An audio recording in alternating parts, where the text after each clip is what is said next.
Je m'appelle Assine Anderson et j'ai 18 ans. Le jour de mon anniversaire, l'homme qui m'a élevé m'a jeté un billet de $50 au visage et m'a ordonné de partir, car il en avait assez de payer pour les erreurs d'un autre. Il avait attendu ce moment pendant 18 ans. 18 ans de silence glacial, de récitals manqués et d'insultes murmurées quand il pensait que je ne pouvais pas entendre. Il croyait que $50 et une porte qui claque mettraient fin à mon histoire. Il était loin de se douter que ce n'était que le début.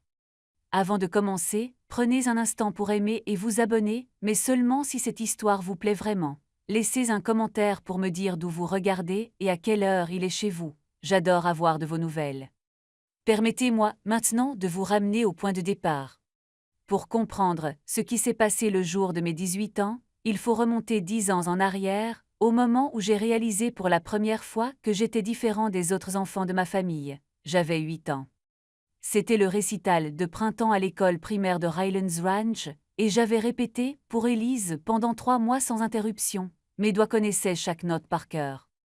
Ma mère, Linda, était assise au premier rang, son téléphone à la main, filmant chaque seconde. Elle portait sa robe bleue préférée, celle qu'elle réservait aux grandes occasions. Le siège à côté d'elle était vide. Richard avait une réunion de dernière minute. C'est ce que maman m'a dit quand je lui ai demandé où il était. Mais même à 8 ans, j'avais remarqué qu'il n'avait jamais de réunion de dernière minute quand Tilly avait ses matchs de foot.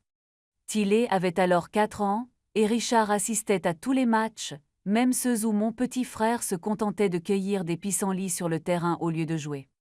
Après le récital, j'ai trouvé maman dans le couloir. Elle avait les yeux rouges, mais elle a souri et m'a dit que j'étais merveilleuse. Pourquoi papa ne vient jamais s'occuper de mes affaires, ai-je demandé. Elle n'a pas répondu, elle m'a simplement serré plus fort que d'habitude dans ses bras. Cette nuit-là, je n'ai pas pu dormir. Je suis descendue en catimini chercher de l'eau et j'ai entendu des voix dans la cuisine, Richard et maman. Ils ne savaient pas que j'écoutais. Je t'ai dit que je ne pouvais pas faire semblant éternellement, dit Richard. Chaque fois que je la regarde, je vois l'erreur que tu as commise. C'est une enfant, Richard, elle est innocente dans tout ça. Ce n'est pas mon enfant, elle ne l'a jamais été, et le jour où elle aura 18 ans, elle quittera cette maison. À l'époque, je ne comprenais pas ce que signifiait erreur, je ne savais pas pourquoi Richard me regardait différemment de Tilly, mais une chose était claire, quel que soit mon problème, il faisait pleurer ma mère. Je suis retournée me coucher sans eau et j'ai commencé à compter non pas les jours avant de pouvoir partir, mais les jours avant de comprendre pourquoi je n'étais jamais assez bien. La différence entre Tilly et moi n'était pas seulement émotionnelle, elle était aussi financière, et à 16 ans, j'avais les reçus pour le prouver. C'était en septembre de ma 2e année de lycée. L'inscription au SAT était due et j'avais besoin de $200, 150 pour le test et 50 pour les manuels de préparation. J'ai abordé Richard dans son bureau à domicile, où il était assis à examiner des feuilles de calcul pour Mercer Rollway Property, la société immobilière commerciale, où il occupait le poste de vice-président du développement commercial. J'ai besoin d'argent pour le SAT, ai-je dit sans détour. J'avais appris depuis longtemps que Richard privilégiait l'efficacité aux politesses. Il ne leva pas les yeux, trouve un travail. La date limite d'inscription est dans 2 semaines, je n'ai pas le temps. Tilly a besoin de nouveaux crampons de foot. Les bons coûtent $350, je ne peux pas me permettre de dépenser autant d'argent pour tout le monde. $350 pour des crampons de foot pour un gamin de 14 ans qui n'allait plus les porter dans 6 mois. Mais $200 pour mon examen d'entrée à l'université, c'était du gaspillage. J'ai trouvé un boulot dans un café appelé Brood Awakening, à 3 rue de l'école. Salaire minimum, 15 heures par semaine. Il m'a fallu 3 mois pour économiser suffisamment pour le SAT et les livres, tout en payant ma propre facture de téléphone, car Richard m'avait retiré du forfait familial quand j'ai eu 15 ans. Tilly, quant à lui, recevait un nouvel iPhone chaque année en septembre, le dernier modèle, sans aucune condition. Quand j'ai reçu mes résultats au SAT, 1480,96 percentiles, j'ai laissé le rapport sur le comptoir de la cuisine, à la vue de tous. Personne n'en a parlé, ni Richard, ni Karen, sa seconde épouse, pas même Tilly, qui ne comprenait probablement pas la signification de ces chiffres.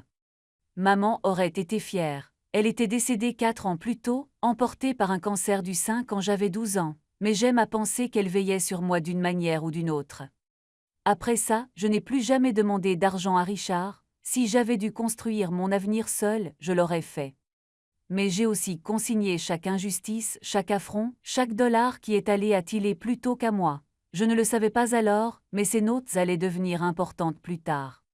Ma mère est décédée un mardi de novembre, elle avait 41 ans, j'en avais 12.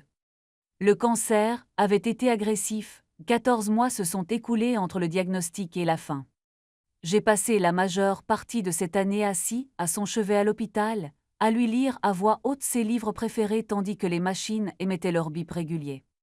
3 jours avant son décès, maman a demandé aux infirmières de nous laisser tranquilles. Elle était faible, sa voix à peine audible, mais sa prise sur ma main était étonnamment forte. « Il y a une lettre, dit-elle, dans ma boîte à bijoux, celle avec les roses sur le couvercle. » Je connaissais la boîte. Elle était posée sur sa commode, remplie de bijoux qu'elle ne portait plus jamais, un collier de perles de sa mère, un bracelet en argent de sa remise de diplôme. « N'ouvre pas ce livre avant tes 16 ans, poursuivit-elle. Promets-le-moi, Athéna, 16 ans. Pourquoi 16 ? Parce que tu seras assez âgé pour comprendre et assez fort pour le gérer. J'ai promis, je ne savais pas à quoi je promettais, mais j'aurais accepté tout ce qu'elle m'aurait demandé.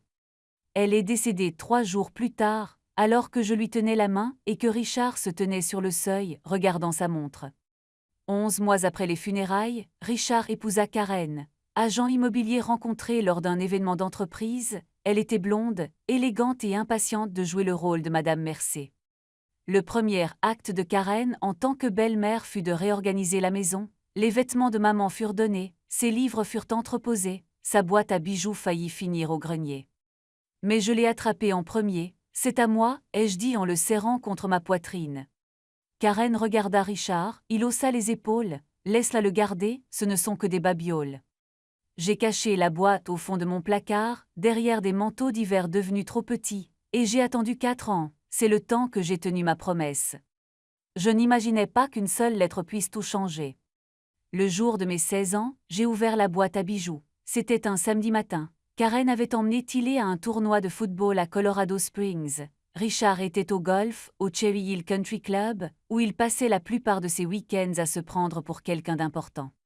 Assise sur mon lit, la boîte recouverte de roses sur les genoux, mes mains tremblaient tandis que je soulevais le couvercle et découvrais l'enveloppe glissée sous un collier de perles. Mon nom y était inscrit de la main de maman, Athéna. La lettre, longue de 3 pages, était écrite sur son papier à en-tête personnelle et datée du 15 août 2019, soit 2 mois avant son diagnostic. J'ai dû le lire 2 fois avant de comprendre les mots. Ma chère Athéna, si tu lis ceci, c'est que je suis partie et que tu es assez grand pour connaître la vérité. Richard n'est pas ton père biologique.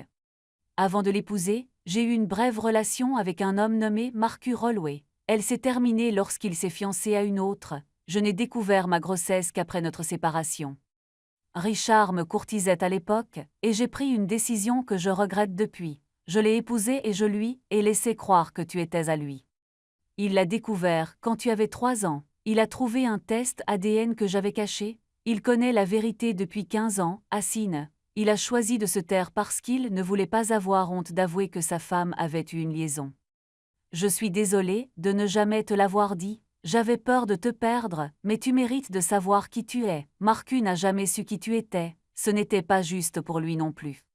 Cette lettre a été notariée et déposée auprès de mon avocate, Eileen Vance, du cabinet Vance & Associates. Elle dispose d'instructions pour vous aider en cas de besoin. Tu n'es pas une erreur, Assine. Tu es la plus belle chose que j'ai jamais faite, et ton vrai père mérite de savoir que tu existes. Je t'aimerai toujours.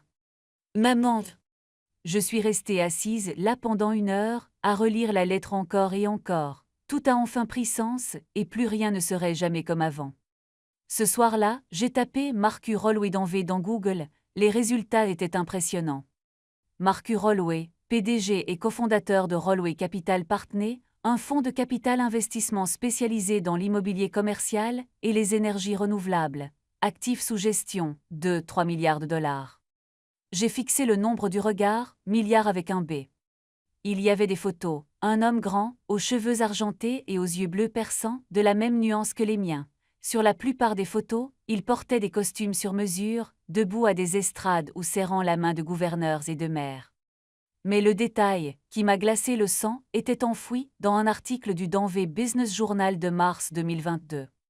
Holloway Capital continue de dominer le marché immobilier commercial du Colorado, surenchérissant sur ses concurrents plus petits dans au moins 7 transactions majeures au cours de la dernière décennie. L'article citait l'un de ses concurrents de plus petite taille, Mercer Holloway Property. J'ai failli rire. L'entreprise pour laquelle travaillait Richard portait le nom de Holloway, car Marcus en avait été le cofondateur 20 ans auparavant. Ils s'étaient séparés suite à un différend commercial, et Marcus avait bâti un empire tandis que Richard était resté vice-président de la société qu'ils avaient créée ensemble. Richard détestait Marcus Holloway. Je l'avais entendu se plaindre de cet arrogant salaud lors de dîner, le tenant responsable de tous les accords qui échouaient, de tous les contrats perdus au profit d'un concurrent plus offrant. Et maintenant, je comprenais pourquoi Richard me regardait avec tant de mépris. Chaque fois qu'il voyait mon visage, il voyait l'homme qu'il avait surpassé en tout, en affaires, en réussite, et apparemment aussi dans le cœur de ma mère. La question était désormais simple, Marcus Holloway voulait-il savoir que j'existais? J'ai attendu 6 mois avant de prendre contact, il me fallait être stratégique. En septembre de ma dernière année d'études, j'ai écrit une lettre à Marcus Holloway, pas un courriel, une lettre physique envoyée au siège social de Holloway Capital Partners, dans le centre-ville de Denver. J'ai joint une copie de la lettre de maman et une simple demande, un test ADN indépendant pour confirmer la vérité. 2 semaines passèrent, puis 3. Je vérifiais la boîte aux lettres tous les jours, l'estomac noué par un mélange d'espoir et d'appréhension. Le 18e jour, une réponse arriva, non pas de Marcus directement, mais de son avocat. La lettre était brève et professionnelle.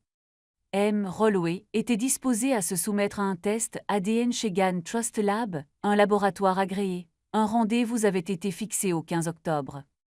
Le test a duré 5 minutes, un prélèvement buccal, quelques papiers à remplir, la promesse que les résultats arriveraient sous 2 semaines. J'ai reçu le rapport le 8 novembre. Numéro de dossier, GT 2023-08, probabilité de paternité, 99-97%. 3 jours plus tard, mon téléphone a sonné, un numéro inconnu avec l'indicatif régional de Denver. Athéna, la voix était grave et posée. Ici Marcus Holloway, je viens de recevoir les résultats. Je ne pouvais pas parler, ma gorge s'était complètement fermée. Je ne savais rien de toi, poursuivit-il. Ta mère ne me l'a jamais dit, mais maintenant que je le sais, je ne vais nulle part, je te le promets. Je l'ai cru. Le 15 mars arriva froid et gris, le ciel lourd de nuages qui n'arrivaient pas à se décider entre pluie et neige. Je me suis réveillée à 6h47, 13 minutes avant mon réveil. Un instant, je suis restée immobile, fixant le plafond de la chambre où j'avais dormi pendant 18 ans. Les murs étaient désormais nus, j'avais décroché les posters et les photos il y a des semaines, les rangeant dans des cartons qui attendaient d'être expédiés dans un coin. Aujourd'hui était le jour J, je le sentais au plus profond de moi. J'ai pris une douche, je me suis habillée avec un jean et un pôle bleu marine, puis je suis descendue.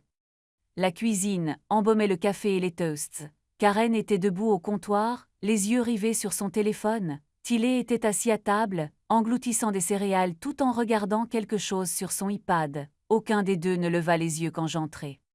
Pas de joyeux anniversaire, pas de cartes, pas de gâteau. Je ne m'attendais à rien de tout cela, mais l'absence m'a quand même fait mal. Richard était assis en bout de table, plongé dans la lecture du Denver Post. Il ne m'a pas adressé la parole non plus, mais j'ai remarqué sa mâchoire crispée, ses épaules raides. Il attendait ce jour depuis des années. Je me suis versé un verre de jus d'orange, et j'ai jeté un coup d'œil par la fenêtre. Elle était là, une Mercedes classe S noire garée au coin de notre rue, à peine visible à travers les branches dénudées du chêne qui se trouvaient dans notre jardin. Marcus était déjà là, il attendait. L'enveloppe dans la poche de ma veste me paraissait plus lourde que du papier. À l'intérieur se trouvaient les résultats du test ADN, une copie de la lettre de maman et une photo de Marcus et moi prise 2 mois plus tôt dans un café du centre-ville la première fois que nous nous rencontrions en personne. J'ai pris une lente inspiration, quoi qu'il arrive ensuite j'étais prêt. Richard plia son journal et me regarda pour la première fois ce matin-là. « Nous devons parler » a-t-il dit. Richard a fouillé dans son portefeuille et en a sorti un billet de $50. Il ne me l'a pas tendu, il me l'a jeté. L'addition atterrit sur la table devant moi, à côté de mon jus d'orange intact. Tu as 18 ans maintenant, dit-il, j'en ai fini. Je fixai les 50 $, le visage d'Ulysse Grand me regarda en retour, indifférent. Excusez-moi. Vous m'avez bien entendu, la voix de Richard était monocorde, comme s'il avait répété ce discours. J'ai rempli mes obligations légales, vous êtes majeur, sortez. Karen posa son téléphone. Richard, peut-être devrions-nous. Il ne la regarda même pas, son regard était rivé sur le mien, empli de 18 années de ressentiment. Je te connais depuis que tu as 3 ans, tu n'es pas ma fille, tu ne l'as jamais été. Je ne t'ai gardée auprès de moi que parce que ta mère m'en suppliait et parce que je ne voulais pas que les gens posent des questions. Tillet finit par lever les yeux de son iPad, la bouche grande ouverte, il avait oublié ses céréales. Mais Linda est partie maintenant, poursuivit Richard, et je ne paierai plus pour les erreurs d'un autre. Encore une erreur, les mêmes mots que j'avais entendus par hasard quand j'avais 8 ans. J'ai ramassé le billet de 50 $ lentement, délibérément, je ne voulais pas que Richard voie mes mains trembler. Vous pensez que c'est une insulte, ai-je demandé. C'est plus que tu ne le mérites. J'ai failli sourire presque. Je sais, ai-je dit, je le sais depuis 2 ans. L'expression de Richard a fluctué, confusion puis suspicion. J'ai plongé la main dans la poche de ma veste et j'en ai sorti l'enveloppe, je l'ai posée sur la table, juste devant lui. Ouvre-le. Il hésita puis déchira l'enveloppe. J'ai observé son visage lorsqu'il a lu les résultats des tests ADN, lorsqu'il a reconnu l'écriture de maman sur la lettre, et lorsque ses joues se sont décolorées. Et mon vrai père, dis-je, m'attend dehors. Richard tourna brusquement la tête vers la fenêtre, la Mercedes noire, la portière du conducteur s'ouvrait, un homme grand aux cheveux argentés s'avançait sur le trottoir. Marcus Holloway. Le visage de Richard devint gris. Non, murmura-t-il, non, non, non. J'observais Richard qui observait Marcus, l'homme qui m'avait tourmenté pendant 18 ans, qui m'avait fait me sentir inutile, indésirable, invisible, désormais figé sur place. Sa main serrait si fort le rapport ADN que le papier se froissa sur les bords. Marcus remonta notre allée, avec l'assurance décontractée de quelqu'un qui n'a rien à prouver. Il portait un pardessus anthracite et des gants de cuir, ses cheveux argentés parfaitement coiffés malgré le vent de mars. C'est impossible, souffla Richard, toi et lui, Linda et lui, il ne put terminer sa phrase. Avant toi, ai-je dit, avant même qu'elle sache que tu existais. Karen avait pâli, elle regardait tour à tour Richard et la fenêtre, essayant de comprendre ce qui se passait. Tillet avait complètement abandonné son iPad, son apathie adolescente ayant fait place à un choc stupéfait. Tu as planifié ça, la voix de Richard s'est brisée. Tu prépares ça depuis 2 ans, ai-je confirmé, depuis que j'ai trouvé la lettre de maman, depuis que j'ai appris que tu connaissais la vérité et que tu m'as quand même puni. La sonnette retentit, personne ne bougea, elle sonna de nouveau. Je vais le chercher, ai-je dit. Je me suis dirigée vers la porte d'entrée, le cœur battant la chamade mais le pas assuré. Je sentais le regard de Richard me brûler le dos. J'entendais Karen murmurer quelque chose de frénétique, sans doute en train d'essayer de comprendre les conséquences que cela aurait sur sa réputation. J'ai ouvert la porte. Marcus Holloway se tenait sur le perron, ses yeux bleus, mes yeux rencontrant les miens. Presse, demanda-t-il. Je me suis retournée pour regarder Richard une dernière fois. Il était toujours debout à la table de la cuisine, le billet de 50 $ oublié sur le sol. Au revoir, Richard. Marcus n'a pas attendu d'invitation. Il m'a dépassé dans le rôle d'entrée, sa présence emplissant l'espace d'une manière que Richard n'aurait jamais pu. Richard, la voix de Marcus était calme, presque agréable, ça fait longtemps. Richard reprit ses esprits, sortez de chez moi. Je suis là pour récupérer ma fille, dit Marcus, celle que vous venez de mettre à la porte avec un billet de 50 $. Marcus jeta un coup d'œil au billet froissé sur le sol, c'est généreux de votre part. Et elle n'est pas votre. Richard s'arrêta net, les résultats ADN étaient encore dans sa main, la preuve était irréfutable, 99-97%. Gann Trust Lab ne fait pas d'erreur, a déclaré Marcus. Apparemment, Linda non plus, puisqu'elle a choisi de ne rien me dire.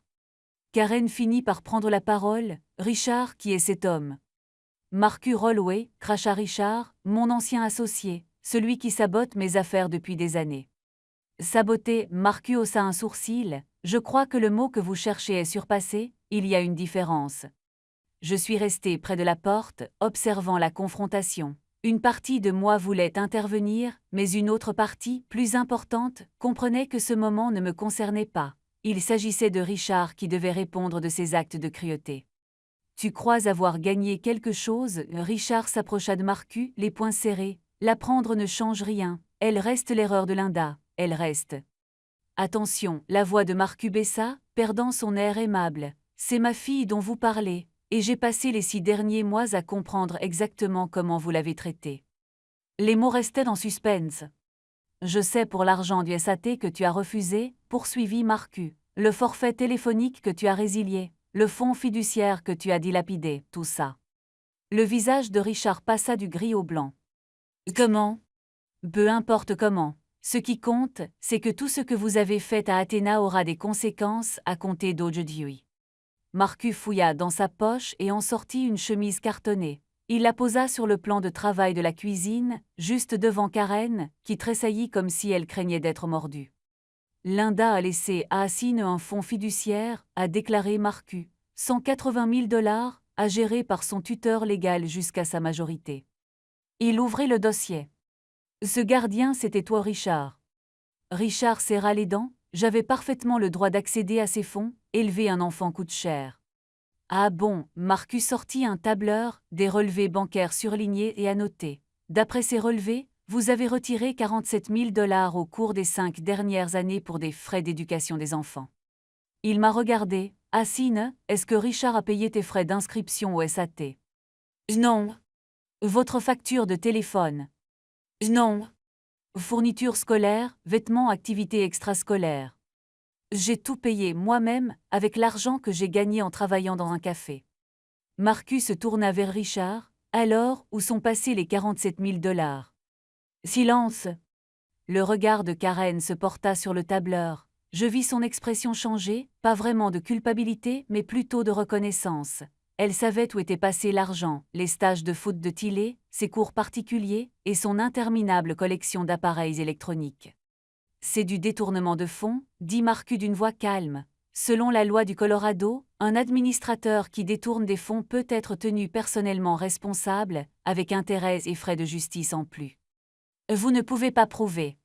Je l'ai déjà fait. Marcus tapota le dossier. Mon avocate, Eileen Vance, examine ces documents depuis des mois. C'est la même Eileen Vance que votre femme, Linda, a engagée pour défendre les intérêts d'Assine avant son décès.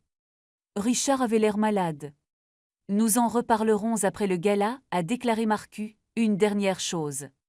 Il sortit un deuxième document du dossier, un courriel imprimé, avec en-tête et horodatage. Le visage de Richard passa du blanc au vert. 12 septembre 2018, lut Marcus à haute voix. De Richard Mercé Rollway, à votre avocat personnel. Objet, question d'héritage confidentiel. J'ai besoin de connaître les options qui s'offrent à moi pour minimiser mes obligations successorales envers un enfant qui n'est pas le mien biologiquement. Plus précisément, puis-je l'exclure de mon testament sans en révéler la raison? Et qu'advient-il du fonds fiduciaire de sa mère si l'enfant quitte le foyer avant l'âge de 18 ans? Karen eut un hoquet de surprise, même Tillet semblait perturbé. Où as-tu trouvé ça? La voix de Richard n'était qu'un murmure. Le service informatique de votre entreprise n'est pas aussi fidèle que vous le pensez, a déclaré Marcus, surtout lorsqu'on leur offre de meilleures opportunités ailleurs. Je n'étais pas au courant de ce courriel. Marcus avait mentionné qu'il rassemblait des preuves, mais je ne me rendais pas compte à quel point il avait creusé profondément. Tu prévois de me mettre à l'écart depuis que j'ai 12 ans, ai-je dit? Les mots sortaient d'un ton assuré factuel, avant même la mort de maman. Richard ne pouvait pas me regarder dans les yeux. Le gala a lieu dans une semaine, dit Marcus en rangeant les documents dans le dossier. Je vous suggère de profiter de ce temps pour consulter votre avocat, car après samedi soir, tout le milieu des affaires de Danvers saura exactement quel genre d'homme vous êtes. Il me tendit la main. Athéna, allons-y grec. J'ai jeté un dernier coup d'œil à la cuisine, à l'expression figée de Karen, à la confusion de Tillet, au calme déclinant de Richard. Puis je suis sorti avec mon père, mon vrai père. L'histoire ne fait que commencer. Richard m'a mis à la porte en pensant avoir gagné, mais il ignorait tout de l'identité de mon vrai père. Et le meilleur dans tout ça, ce n'est pas fini. Dans une semaine, Tous ceux que Richard a passé sa vie à essayer d'impressionner apprendront la vérité à son sujet.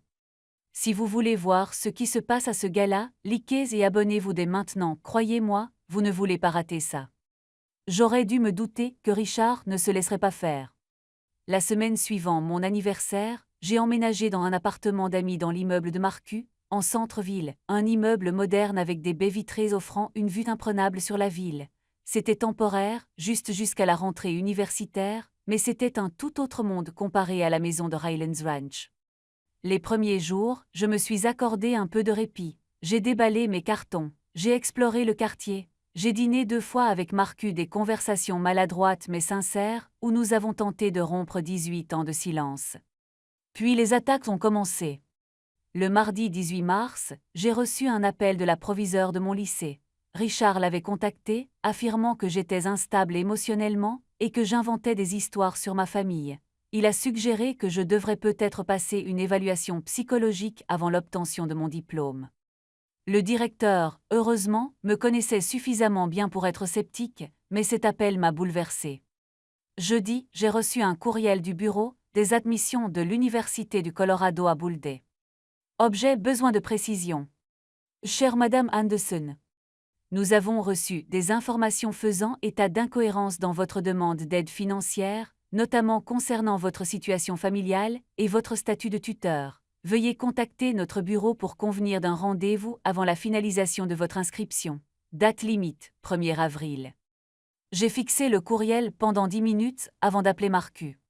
Il essaie de détruire mon avenir, ai-je dit. Il ne peut plus me blesser directement, alors il s'attaque à tout ce que j'ai construit. Marcus resta silencieux un instant. Eileen Vance s'occupera de l'université et du directeur. Richard est en train de creuser sa propre tombe. Il ne s'en rend pas encore compte. Que veux-tu dire? Le gala aura lieu samedi. Il sera présent pour recevoir son prix, et nous aussi. Je ne comprenais pas encore, mais je comprendrai. Richard n'allait pas seulement perdre, il allait perdre devant tous ceux qui comptaient pour lui. Le gala annuel de charité de la Chambre de commerce de Denver a été l'événement mondain de la saison printanière. J'ai appris cela de Marcus, qui me l'a expliqué lors d'un dîner vendredi soir, la veille de l'événement. 400 invités, dit-il en coupant son steak, chefs d'entreprise, investisseurs, représentants de la ville, tous ceux qui comptent dans le monde de l'immobilier commercial de Denver seront présents. Et Richard, il est honoré en tant que développeur de l'année. Le sourire de Marcus était forcé. Un prix pour lequel il milite depuis 2019. C'est la reconnaissance qu'il a toujours souhaitée, la preuve qu'il a sa place parmi l'élite de la ville. J'ai fait rouler ma salade dans mon assiette. On va donc lui enlever ça. Non, dit Marcus en posant son couteau et sa fourchette, on va le laisser se débrouiller tout seul, il suffit qu'on se présente. Le gala se déroulait à l'hôtel Four Seasons du centre-ville, dans la grande salle de bal au 2e étage. Tenue de soirée, champagne et vente aux enchères silencieux au profit de programmes d'alphabétisation pour enfants. Et Marcus Holloway était le principal sponsor, ayant fait un don de 500 000 $ à la cause. En tant que sponsor principal, a expliqué Marcus, je prononce le discours d'ouverture, j'ai environ 10 minutes sur scène avant la remise des prix. Qu'allez-vous dire? Il a tendu la main par-dessus la table et m'a serré la main. La vérité, ai-je dit, c'est tout, juste la vérité. J'ai pensé à Richard, probablement chez lui en ce moment même, en train de répéter son discours de remerciement, de s'exercer à sourire humblement devant le miroir, d'imaginer les applaudissements, les poignées de main, les photos qui paraîtraient dans le Denver Business Journal. Il n'avait aucune idée de ce qui allait arriver. Que dois-je porter, ai-je demandé. Marcus sourit un vrai sourire cette fois, chaleureux et paternel. J'ai fait livrer quelque chose à votre appartement cet après-midi. Considérez cela comme un cadeau d'anniversaire. Samedi 22 mars, 19h30. La robe bleue marine lui allait à merveille, longue jusqu'au sol en soie, avec un décolleté discret, élégante sans être ostentatoire. Marcus avait fait un excellent choix.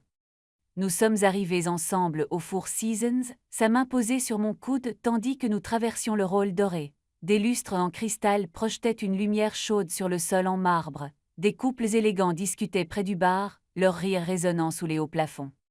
Je n'avais jamais rien vu de pareil. Mon univers se limitait au café et au couloir du lycée, pas aux salles de bal et aux coupes de champagne, mais je gardais la tête haute et les épaules droites, puisant dans tout le sang-froid que j'avais acquis en 18 ans de survie chez Richard. Nous sommes entrés dans la salle de bal à 19h42. Je connais l'heure exacte car j'ai vérifié mon téléphone, je voulais me souvenir de chaque détail. La salle était magnifique. Des tables rondes nappées de lin blanc, des centres de table composés de roses blanches et d'eucalyptus, une scène au fond avec un podium et un écran géant affichant le logo de la chambre de commerce. Et là près du bar se tenait Richard. Il portait un smoking qui coûtait probablement plus cher que toute ma garde-robe. Karen était à ses côtés, vêtue d'une robe rouge, riant d'une remarque d'un des investisseurs. Richard, une flûte de champagne à la main, gesticulait amplement en racontant une anecdote sur une transaction récente. Puis il m'a vu. La flûte de champagne s'immobilisa à mi-chemin de ses lèvres. Son regard passa de mon visage à celui de Marcus, puis revint à moi. Je vis ses joues se décolorer sous mes yeux. Il s'excusa auprès de son groupe et s'avança vers nous à grands pas, le regard meurtrier. « Qu'est-ce que vous faites ici, bon sang ?» « J'ai été invité, ai-je dit calmement, mon père est le principal sponsor. » Au mot père, plusieurs têtes se tournèrent, des téléphones apparurent dans les mains, quelqu'un chuchota, Richard serra si fort la mâchoire que je crus que ses dents allaient se briser. Richard n'avait jamais été doué pour maîtriser sa colère, surtout après avoir bu quelques verres. Ton père, il rit d'un rire rauque et désagréable. Marcus Holloway n'est pas ton père, c'est un escroc qui se sert de toi pour m'atteindre. Les gens autour de nous avaient cessé de faire semblant de ne pas écouter. Un cercle se formait, attiré par la promesse d'un spectacle. Richard, Karen apparut à son coude, le visage crispé d'inquiétude. « Pas ici, s'il vous plaît. » Il la repoussa. « Non, tout le monde doit savoir ce qui se passe ici. » Il me désigna du doigt, tremblant de rage. « Cette fille n'est pas ma fille, c'est le fruit de l'infidélité de ma défunte femme, un bâtard que j'ai été forcé d'élever pendant 18 ans. » Des halètements, des murmures. J'ai vu au moins 3 téléphones se lever, leurs appareils photo pointés dans notre direction. Je lui ai offert un toit, poursuivit Richard, la voix s'élevant. Je l'ai nourrie, je l'ai vêtue, et c'est comme ça qu'elle me remercie, en se pointant ici avec lui. Je n'ai pas répondu, je n'en avais pas besoin, Richard s'occupait de tout lui-même. C'est une menteuse et une manipulatrice comme sa mère, Linda m'a trompé pendant des années, et maintenant sa fille essaie de faire la même chose, ne croyez pas un mot de ce qu'elle dit. Le silence s'était abattu sur la salle de bal, même le quatuor à cordes avait cessé de jouer, je sentais la main de Marcus sur mon épaule ferme et rassurante. « Tu as terminé ?» ai-je demandé à Richard. Son visage était rouge, les veines saillantes à ses tempes. « Je ne fais que commencer, tu crois pouvoir me détruire, tu n'es rien, tu n'as jamais été rien. » Je l'ai regardé, je l'ai vraiment regardé, pour ce qui pourrait être la dernière fois. Je n'ai pas besoin de te ruiner, Richard, tu t'en charges toi-même. Du coin de l'œil, j'ai vu Marcus se diriger vers la scène, c'était le moment. La présentatrice, une femme aux cheveux argentés vêtue d'une robe noire à paillettes, tapota le microphone.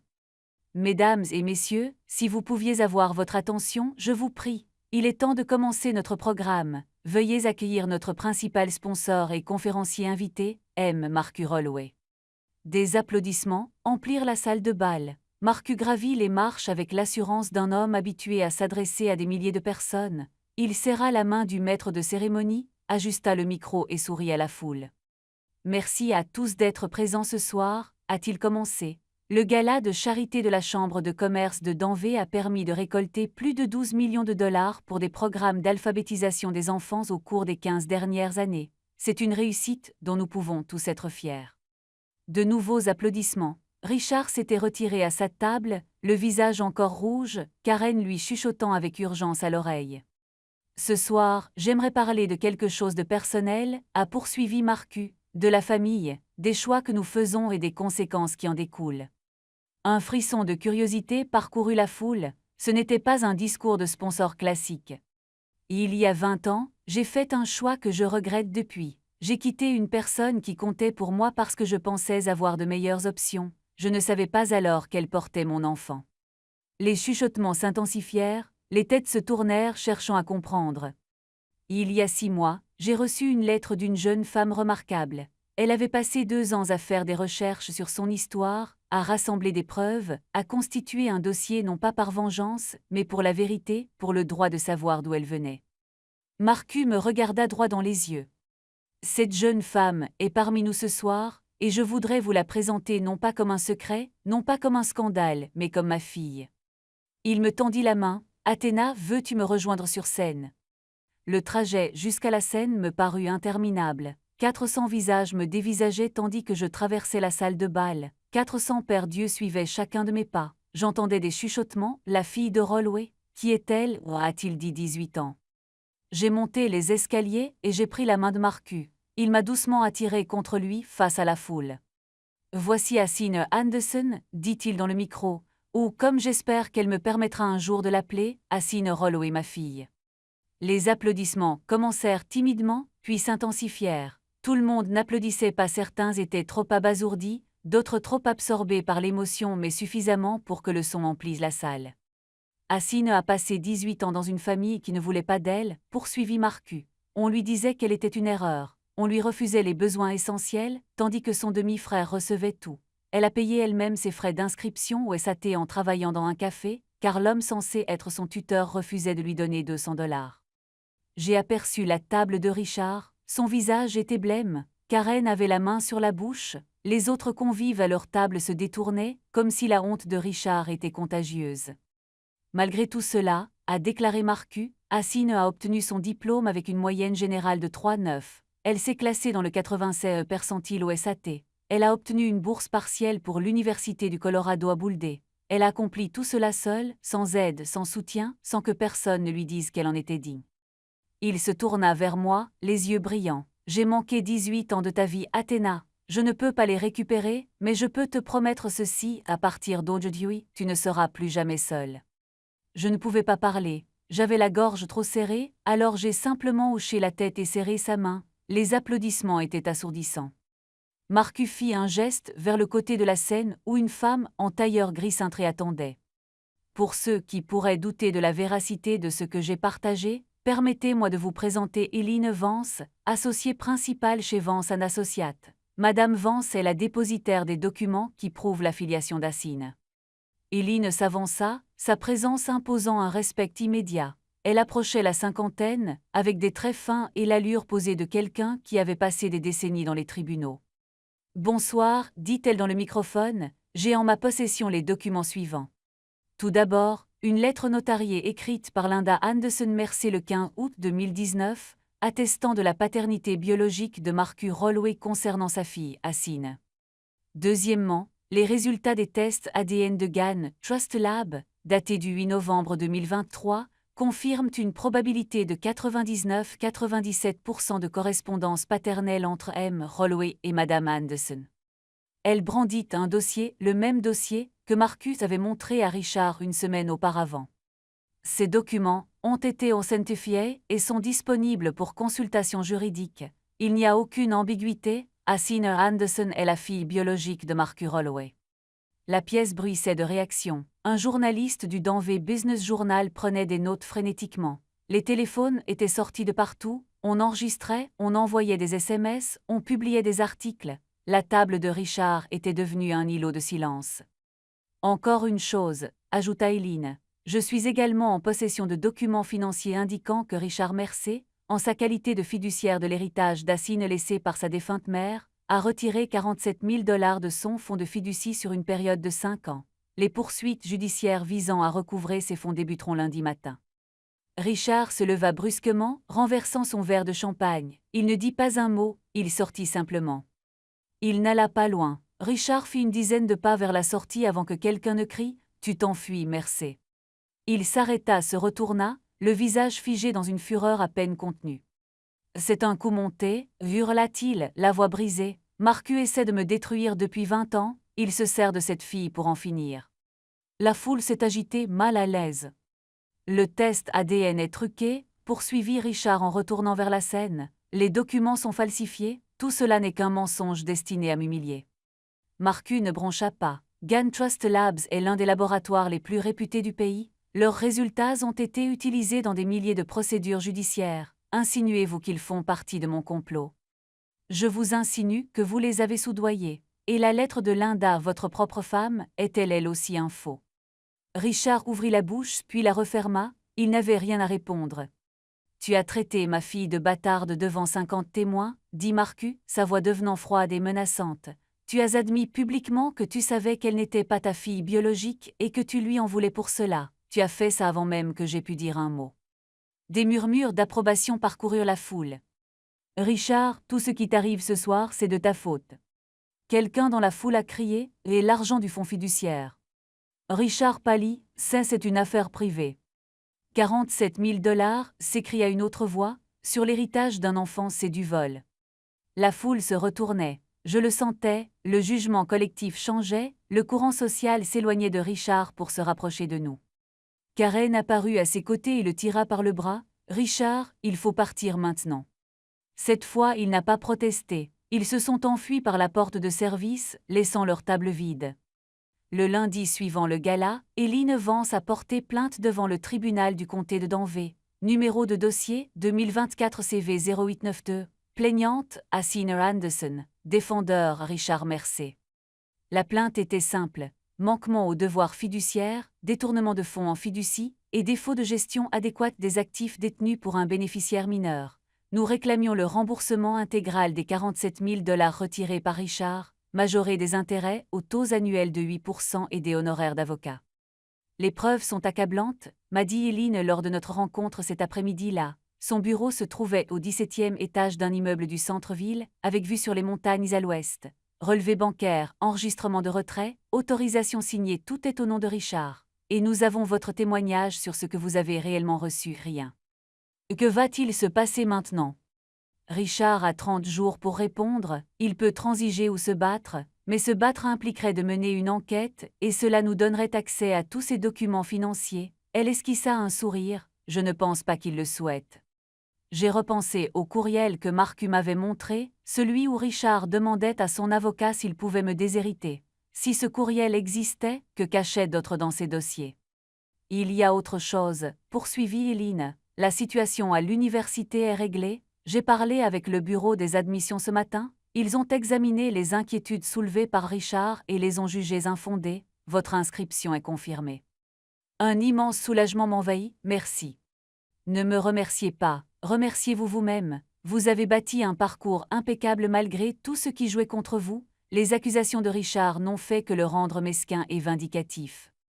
Je suis sortie du bureau d'Eileen avec un sentiment de légèreté que je n'avais pas ressenti depuis des années. La procédure judiciaire prendrait du temps, des mois, probablement, mais l'issue ne faisait plus aucun doute. Richard m'avait fait me sentir impuissante pendant 18 ans, c'était terminé.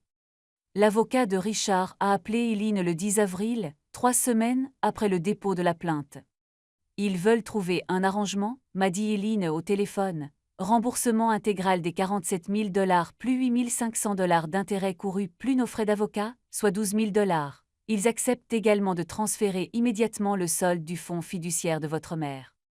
J'ai fait le calcul mentalement, ça faisait plus de 200 000 $ au total, 200 500 $ pour être précis, et ils ne contestaient rien, pas d'enquête préalable, pas de déposition, pas de procès. Pourquoi? Richard ne peut pas se permettre d'être sous le feu des projecteurs. Le gala a été un désastre pour lui, tant sur le plan professionnel que personnel. Ses associés chez Mercer Rollway prennent leur distance depuis. Une bataille juridique prolongée ne ferait qu'empirer les choses.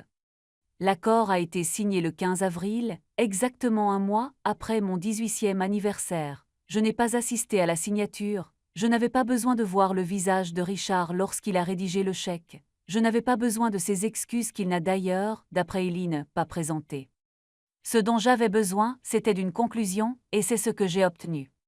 L'argent a été déposé sur mon compte 3 jours plus tard. Je suis resté longtemps à contempler le solde affiché sur l'écran de mon téléphone, 200 500 $. Ce n'était pas une question d'argent, en réalité. C'était une question de reconnaissance, de savoir enfin que ce qui m'était arrivé était injuste. Richard m'avait traité comme une moins que rien pendant 18 ans. À présent, il payait littéralement pour cette erreur. Marcus m'a emmené dîner le soir où l'argent du règlement est arrivé, un restaurant italien tranquille à l'eau douce, le genre d'endroit avec des nappes blanches et des bougies qui vacillent dans des bouteilles de vin. Je veux payer tes études, a-t-il dit après que nous ayons passé commande. Tout, les frais de scolarité, le logement, les livres, absolument tout. J'ai posé mon verre d'eau, j'apprécie mais non. Il parut surpris, pourquoi pas? Parce que j'ai passé 18 ans à prouver que je n'ai besoin de personne, je ne vais pas commencer à dépendre de quelqu'un maintenant. Même toi, Athéna, je suis ton père, ce n'est pas de la dépendance, c'est la famille.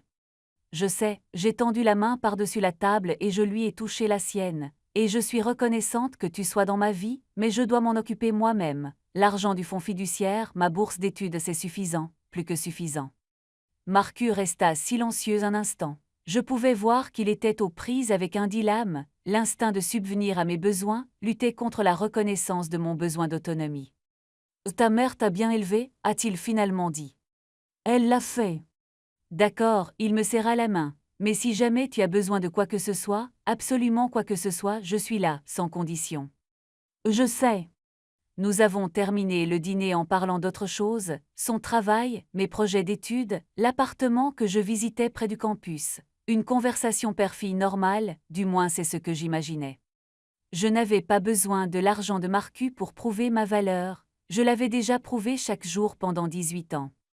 Je sais que beaucoup d'entre vous qui regardez cette vidéo ont vécu une situation similaire, se sentir ignorés, dévalorisés et avoir l'impression de ne pas compter, même de la part de ceux qui étaient censés vous aimer. Si ce témoignage vous parle, n'hésitez pas à laisser un commentaire ci-dessous et à partager cette vidéo. Parfois, savoir qu'on n'est pas seul est ce qu'il y a de plus important. Et n'oubliez pas de vous abonner pour ne pas manquer la fin, on y est presque. Les conséquences pour Richard furent rapides et brutales. Tout a commencé le soir du gala lorsque la Chambre de commerce a discrètement retiré sa candidature au prix du promoteur de l'année. Sans annonce ni explication, un simple courriel le lendemain matin indiquait qu'en raison de circonstances imprévues, le prix ne serait pas décerné cette année. Mais ce n'était que le début. Le 10 avril, jour même où l'avocat de Richard l'a appelé pour négocier un accord, Sterling Investment Group s'est retiré d'un projet de développement conjoint en cours depuis 18 mois. Le contrat s'élevait à 12 millions de dollars. D'après le courriel reçu par Richard, qui a mystérieusement abouti au Denver Business Journal, le PDG de Sterling a écrit « Nous ne pouvons associer notre marque à des individus dont la conduite personnelle soulève des questions d'éthique. » L'article a été publié le 5 avril sous le titre « Un scandale familial jette le discrédit sur un ancien cadre de Mercer Holloway, ancien cadre, car à cette date, Richard était déjà décédé. » Le conseil d'administration de Mercer Holloway Properties a tenu une réunion d'urgence le 1er mai. Le vote a été unanime, Richard démissionnerait immédiatement, moyennant une modeste indemnité de départ et un accord de confidentialité strict. Le communiqué de presse officiel évoquait des raisons personnelles et le désir de passer plus de temps en famille, personne n'y a cru. En 2 mois, Richard Mercer avait perdu son prix, son plus gros contrat et sa carrière. La maison de Highlands Ranch a été mise en vente en juin. Apparemment, Karen a décidé qu'il lui était insupportable de vivre dans un quartier où tout le monde était au courant de sa vie privée. Je n'ai pas éprouvé de joie à la chute de Richard, je n'ai ressenti ni revanche ni triomphe, j'ai ressenti quelque chose de plus calme, une sorte de paix. Pendant 18 ans, Richard a exercé son emprise sur moi. Il contrôlait mon lieu de vie, mon alimentation, et même si je me sentais bien chez moi, il m'a fait me sentir insignifiante, sans valeur et invisible. Le monde pouvait enfin voir qui il était vraiment, et j'étais enfin libre. Karen et Tilly ont été des victimes collatérales de l'effondrement de Richard. Je ne l'avais pas prévu ainsi, mais je ne pouvais pas faire comme si je ne l'avais pas anticipé. Karen a disparu des réseaux sociaux une semaine après le gala. Son compte Instagram, où elle publiait des photos soigneusement mises en scène de sa famille idéale, est passé en mode privé, puis a complètement disparu. J'ai entendu dire qu'elle avait cessé d'aller à son club de lecture, à ses cours de tennis et aux réunions de son comité caritatif. Je n'éprouvais aucune pitié pour elle. Pendant 6 ans, elle avait vu Richard me traiter comme une moins que rien sans jamais rien dire. Son silence la rendait complice. Tilly était différent. Il avait 14 ans, assez âgé pour comprendre ce qui s'était passé, mais pas assez jeune pour que je puisse le tenir entièrement pour responsable. Il avait grandi en croyant au récit que Richard lui avait inculqué, que j'étais l'étrangère, le problème, la raison pour laquelle leur famille n'était pas parfaite. 3 mois après le gala, j'ai reçu un SMS d'un numéro inconnu. « Assine, c'est Tilly, j'ai trouvé ton numéro sur le téléphone de maman. Je sais que tu ne veux probablement pas avoir de mes nouvelles, mais je voulais te présenter mes excuses. Je ne savais pas à quel point la situation était grave pour toi, j'aurais dû faire attention, j'aurais dû te parler. » Je suis restée longtemps à fixer le message. Une partie de moi voulait répondre immédiatement, lui dire que tout allait bien, renouer des liens. Mais une autre partie, celle qui était restée invisible pendant 18 ans, avait besoin de plus de temps. J'ai répondu « Merci de m'avoir contacté, je ne suis pas encore prêt à en parler, mais j'apprécie votre message. » Il a répondu « Je comprends, quand vous serez prêt si jamais vous l'êtes. » J'ai enregistré son numéro, mais je ne l'ai pas ajouté à mes contacts, peut-être un jour, mais pas aujourd'hui. En août, j'ai déménagé à Bouldé. Mon appartement était petit, un 2 pièces dans une résidence près du campus, avec vue sur les Flatiron depuis la fenêtre de la cuisine. Je l'ai meublé avec des meubles de seconde main, un canapé bleu, un bureau en bois, un sommier qui grinçait quand je bougeais la nuit. C'était parfait. L'argent du fonds fiduciaire était placé sur un compte d'épargne, rapportant un intérêt modeste. Je l'utilisais pour payer mes frais de scolarité et mon loyer, en veillant à bien gérer mon budget pour qu'il me permette de tenir pendant les 4 années d'études. Ma bourse couvrait le reste. Je n'ai pas touché un centime de l'argent de Marcu, je n'en avais pas besoin. Les cours ont commencé la dernière semaine d'août. Je me suis inscrite en commerce avec une spécialisation en communication. Mes professeurs étaient exigeants, ma charge de travail importante, mais je me suis épanouie comme jamais auparavant au lycée. Pour la première fois de ma vie, j'étais entourée de gens qui ne connaissaient pas mon histoire, qui me jugeaient uniquement sur ce que je leur montrais. J'ai trouvé un emploi à temps partiel dans une petite agence immobilière du centre-ville, rien à voir avec la société de Marcu, ni avec Richard, une agence locale qui cherchait quelqu'un pour répondre au téléphone et classer les dossiers. Le salaire était modeste, mais l'expérience inestimable. Marcu venait me voir une fois par mois, toujours le dimanche. On prenait un brunch dans un café de Pearl Street, on parlait des cours, du travail et de notre lente découverte mutuelle. Il n'a jamais forcé la main. Il n'a jamais cherché à acheter mon affection. Il était simplement présent régulièrement, comme un père devrait l'être. En octobre, je m'étais fait des amis. En novembre, j'ai commencé à sortir avec un garçon de mon cours d'économie, Jake, un natif du Colorado au rire facile qui ignorait tout de mon passé compliqué. Je ne lui ai rien dit à propos de Richard, du gala ou du procès, pas encore. Cette histoire appartenait à mon passé, et je construisais quelque chose de nouveau.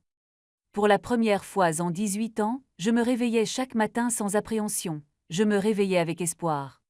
6 mois après le gala, Richard m'a envoyé un courriel. J'ai failli le supprimer sans le lire. Son nom dans ma boîte de réception était comme une intrusion, un rappel de tout ce que j'avais travaillé à laisser derrière moi, mais la curiosité l'emportait. Hassine, je sais que je n'ai pas le droit de te contacter, mais j'ai eu le temps de réfléchir à ce qui s'est passé, et je me rends compte que je te dois une explication, voire des excuses. J'aimerais te parler si tu es d'accord, Richard.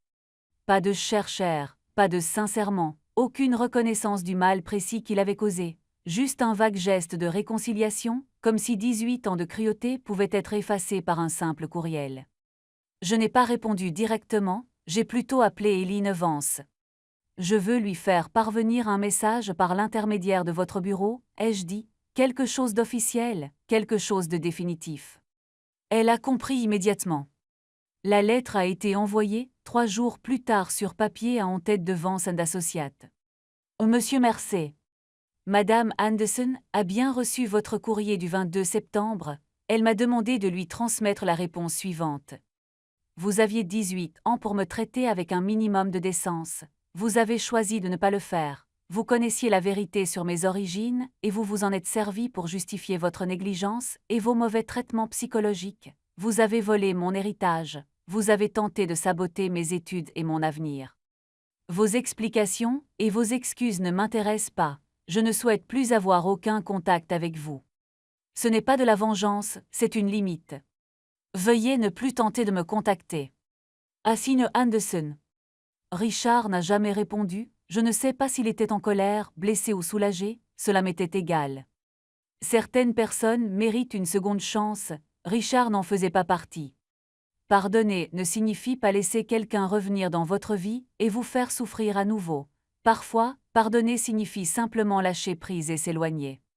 Établir une relation avec Marcu, c'était comme apprendre une nouvelle langue. Nous avions les bases à un ADN commun, des traits physiques similaires, un désir commun de créer des liens, mais la maîtrise de la langue prendrait des années. Nos brunchs mensuels étaient devenus un rituel. Il descendait de Danvers en voiture le dimanche matin, arrivant toujours à 10 h précises. Nous commandions la même chose, des toasts à l'avocat pour moi, des œufs bénédictines pour lui, et parlions de tout et de rien. Certains jours étaient faciles. On discutait de sa dernière affaire ou de mes examens à venir, on riait de blagues nulles et on découvrait des intérêts communs. Il adorait le jazz, moi aussi. Il détestait la coriandre, moi aussi. Des petites choses, mais au final, ça comptait. D'autres jours étaient plus difficiles. Il y avait des silences interminables, des questions sans réponse satisfaisante. Comment résumer 18 ans d'absence? Comment faire le deuil d'une relation qui n'a jamais existé? Je n'essaie pas de rattraper le temps perdu, m'a dit un jour Marcu en remuant son café. Je sais que c'est impossible, je veux juste être là pour ce qui va suivre. Ça suffit, ai-je dit, et je le pensais vraiment. Pour mes 19 ans, Marcu est venu en voiture à Bouldé avec un petit gâteau et une carte. Pas de cadeaux extravagants, pas de grandes déclarations, juste nous deux dans mon petit appartement, à manger du gâteau au chocolat et à regarder le coucher de soleil embraser les flatirons de rose et d'or. Joyeux anniversaire, Athéna, dit-il. Merci, papa. C'était la première fois que je l'appelais ainsi, ses yeux brillaient, mais il n'en fit pas toute une histoire, moi non plus, certaines choses se passent de mots. Avec le recul, je me demande parfois ce qui se serait passé si je n'avais jamais trouvé cette lettre, si je n'avais jamais contacté Marcu, si j'avais simplement accepté les $50 de Richard et disparu dans la nature, comme un autre enfant oublié d'une famille brisée. Mais j'ai fini par trouver la lettre, j'ai tendu la main, et tout a changé. Voici ce que j'ai appris, après 18 ans d'invisibilité. Tout d'abord, votre valeur ne dépend pas de la façon dont les autres vous traitent. Richard me voyait comme une erreur, un fardeau, un rappel de la trahison de sa femme, mais sa perception n'a jamais été ma réalité. J'ai toujours été bien plus que ce qu'il voyait.